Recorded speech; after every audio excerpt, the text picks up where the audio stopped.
Benvingudes i benvinguts a aquest videotutorial d'explicació del rol de l'alumnat. A veure, la primera cosa que heu de saber quan entreu a un curs d'aules és que heu de tindre el vostre NIA. El NIA és el número d'identificació de l'alumne, que normalment vos l'haurà de donar el professor o el tindreu en qualsevol document oficial del centre. D'acord? Aleshores, el primer que hem de fer és posar el NIA en el nom d'usuari. Una vegada tenim el NIA posat, ens hem de fixar en el que ens posa ací a la dreta.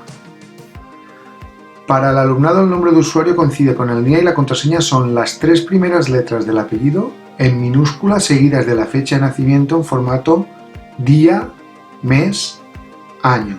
O siga, si soc del dia 2 de març de l'any 2000, ací anirien el dia 02 del mes 03 de l'any 00. D'acord? I abans anirien les 3 primeres lletres en minúscula del meu cognom. Podem tindre un problema, que el meu cognom siga compost.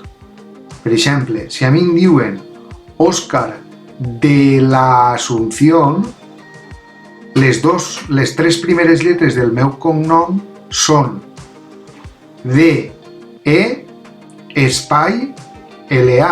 Per tant, les 3 primeres lletres del meu cognom en minúscula serien D, E i espai.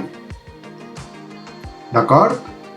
Sabent això, hauríeu de poder accedir sense problemes a la plataforma. I per a començar, ho deixarem ací. Sabeu que podeu consultar altres videotutorials en la pàgina de CBTIC i en el canal de YouTube de CBTIC.